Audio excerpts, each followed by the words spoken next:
অক্লান্ত জাগ্ৰত প্ৰহৰী হৈৰম চিৰকাল চিৰদিন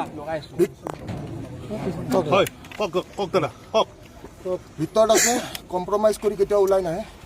সেইটো সকলোৱে বুজি পোৱা উচিত সেকেন্ড কথা জুবিন দাৰ যিটো ন্যায় লেহেমীয়া হৈছে বোলে মই নাই বোলে আকৌ আৰম্ভ হ'ব ফাষ্ট ট্ৰেক কোৰ্ট হ'ব লাগে জুবিন দাৰ কাৰণে যিখিনি আছে আমি জুবিন দাৰ কাৰণে কৰিব লাগিব মই এবাৰ কৈছোঁ এটা কথা গৰিমা বৈ অকলে অকলে যাই আছে ক'ব দিয়ক কথাটো মই যিষাৰ কথা কৈছোঁ যে মই জুবিন গাৰ্গৰ ভক্ত আৰু ভক্ত হিচাপে মই যিখিনি কৰিব লাগে মই সেইখিনি কৰিয়ে যাম আৰু মহামান্য আদালতক ধন্যবাদ জনাইছোঁ যে মহামান্য আদালতে মোক মই যে কৈছিলোঁ যে মই ৰাষ্ট্ৰদ্ৰোহী নহয় সেইটো প্ৰমাণিত কৰি দিছে তো সেইষাৰ কথাই ক'ম বাকী কিবা সুধিবলগীয়া আছে গৰিমা বৈ অকলে অকলে যাই আছে এতিয়া কেছটোত সেই কথাটোক লৈ বিভিন্নজনৰ বিভিন্ন প্ৰশ্ন এটা কথা সকলোৱে বুজি পোৱা উচিত যে মানুহ যেতিয়া বিপদত পৰে সকলো অকলশৰীয়াই হয় কোনো ওচৰত নাথাকে এই কথাষাৰ চাগে মোতকৈ বেছি কোনো বুজি নাপাব আপুনি এষাৰ কথা কৈছে যে গৰিমা বৈ অকলশৰীয়া আজিৰ পৰা গৰিমা বৈ অকলশৰীয়া হ'ব নালাগে আপুনি অন কৰিব 120% চাইছিলোঁ তুমি ভিতৰত আছে কেতিয়াও নাভাগৰে অকণমান আজি ফুটি হৈ আছে কি ভাবিছিলে আপোনাক যেতিয়া প্ৰথমতে ভৰোৱা হৈছিল জেলত মইতো কৈছোৱে মই আগতেও কৈছোঁ হাজাৰবাৰ কৈছোঁ মই ৰাষ্ট্ৰদ্ৰোহী নহয় সকলোৱে গম পায়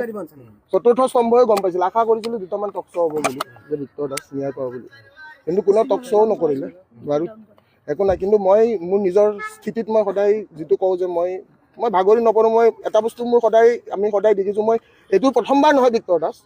যে সত্যৰ জয় হ'ব অকণমান টাইম লাগে সেইখিনি সময়টো ল'বই লাগিব 5 মাহ হ'ল এতিয়াও ফাষ্ট ট্ৰেক আদালত হোৱা নাই বুলি আক্ষেপ কৰিছে বৈ ভিক্তৰ দাসটো নাছিল ন এতিয়ালৈকে ভিক্তৰ দাস আহিছেহে সিদ্ধাৰ্থ শৰ্মাৰ সন্মুখত যেতিয়া সকলোৱে প্ৰতিবাদ সাব্যস্ত কৰিব তেতিয়া মোক বাইকখিনি লাগিব আপোনালোকৰ বাইকখিনি মোক লাগিব আৰু প্লাছ আপোনালোকৰ ভিজুৱেলছখিনি লাগিব কাৰণ সিদিনাখন পাথৰ আপোনাৰ পুলিচেহে দলিয়াইছিল ভিক্তৰ দাসে দলিয়া নাই সেইখিনি ভিজুৱেলছ মোক লাগিব কিন্তু অকল আপোনাক বহিব দিয়া হৈছিল মোক অকল বহিব দিয়া হৈছিল আৰু সিদিনাখনৰ ভিজুৱেলছখিনি আপোনালোকৰ মোক লাগিব এটা কাৰণতে কাৰণ সিদিনাখন ভিক্তৰ দাসে মানুহক বচাই আছিলে লাঠি চাৰ্জৰ সময়ত আই হোপ সকলোৰে মনত আছে সিদিনাখনৰ ভিজুৱেলছখিনি এবাৰ আকৌ ৰিপিটেড বজাব লাগে কাৰণ মই অকল বহি আছিলোঁ মই মানুহক বচাই আছিলোঁ পুলিচে বহে পাথৰ দলিয়াইছিলে ভিক্তৰ দাসে পাথৰ দলিওৱা নাই আৰু ভিক্তৰ দাসৰ পাথৰৰ দৰকাৰ নাই আজি 5 মাহ পিছত মুকলি হৈছে মুকলি হোৱাৰ পিছত প্ৰথমবাৰ কি আহ্বান জনাব মুকলিৰ পিছত চৰকাৰ ক্ষেত্ৰত মই প্ৰথমবাৰৰ বাবে এটাই আহ্বান জনাম যে যোৱা 5 মাহে এটা ইটাও নপৰিল জুবিন ক্ষেত্ৰত যিজন মানুহে কৈছিল মই বোলে জুবিনৰ চবতকৈ বেছি অনুৰাগী নাম্বাৰ 1 অনুৰাগী আজিলৈকে ৰৈ বিনালে নাচালে নেকি তো এতিয়া চবতকৈ ডাঙৰ কথাটো মই কৈছোঁ মোৰ এটাই আহ্বান যে চৰকাৰে জুবিন গাৰ্গক ন্যায় দিয়ক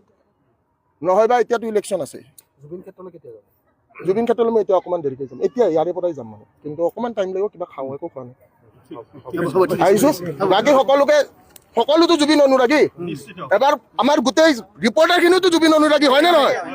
এবাৰ চবে ধ্বনি দিব লাগিব জয় জুবিন দা জুবিন দাৰ ন্যায় পাব লাগিব ভিক্তৰ দাস ভাগৰা নাই নাভাগৰে